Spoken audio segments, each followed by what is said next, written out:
So we've just unveiled our sedan model. This is a model that expresses elegance and we think utmost beauty.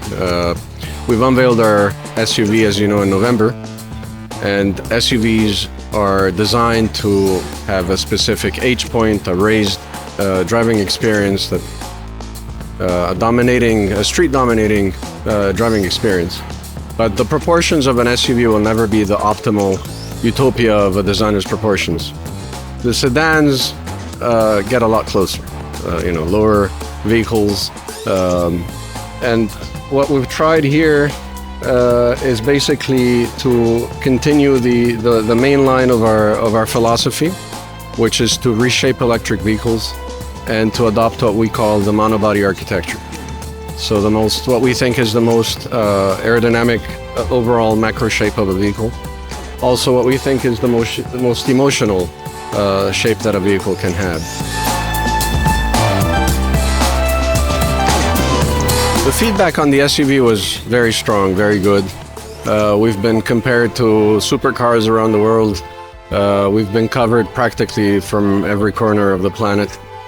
So very positive. People are awaiting to hear from us when we will be releasing these models for production. Our target remains around the 2026 timeframe. We are going to open a pre-sales campaign next year, which will be limited to a more limited number of vehicles. But the proper sales for the production will start in 2025, about a year before production.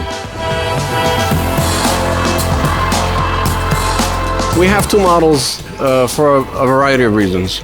First and foremost, from the financial viability of our project, the platform that we have for both vehicles is identical. Anything below the seatbelt line is identical in the two cars. Obviously, they're very different cars. As I said, the SUV is really a proper SUV with raised H points, etc. So we don't think that the two vehicles will compete against each other. They're in two very different segments.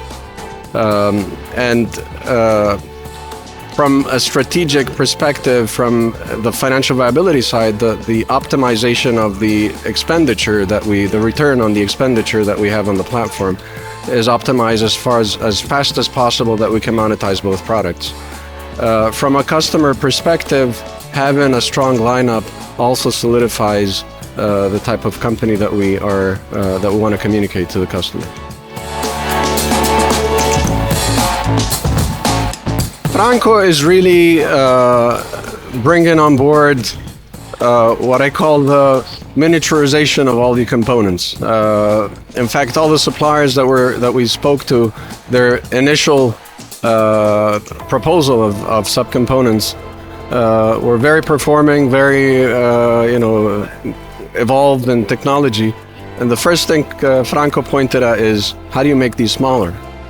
Obviously with reduced overhang, as you can see, and a windshield touchdown that's extremely pushed forward, getting the components smaller and smaller has a dramatic impact. So from my perspective as a non-automotive engineer, this was the main thing that I experienced through Franco's job so far. We've just signed with Miba, Austrian group, the development of the battery packs. And what they bring on the table is a thermal management technology that's so far not, it goes beyond all the things that we've seen by other people. They are supplying this to other large OEMs, but the way we're incorporating it in the whole battery package system goes beyond what we've seen so far. So we'll have a three-dimensional cooling system, not just a single plate or a double plate like some people have, but the entire surface of the cells will be wrapped up in what they call the flex cooler, which will basically allow us to function in areas around the world where today electric vehicles suffer, but also to be able to reach charging speeds that today are prohibited mainly on thermal runaway considerations. This particular event, when it comes to the north of Italy, has become the symbol of the automotive experience. Typically, it's done between the Piazza del Duomo in downtown Milan and here in this racetrack. This year was focused, it's been decided that they will focus it here, but it's still, this is really the pulsating center of the automotive industry within this region of Italy, the Lombardy region. So it's quite special for us, but as you can see, when it comes to pure electric, so far we're the only ones. We hope Italy will develop more of an ecosystem around that.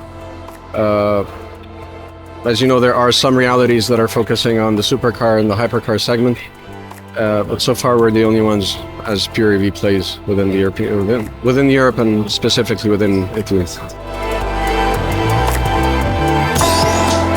Italy has always been a beacon of creativity, and the automotive industry used to also represent that, but we've seen that fade away recently. In the past couple of decades, we've seen Italy turn into a following role than a leadership role.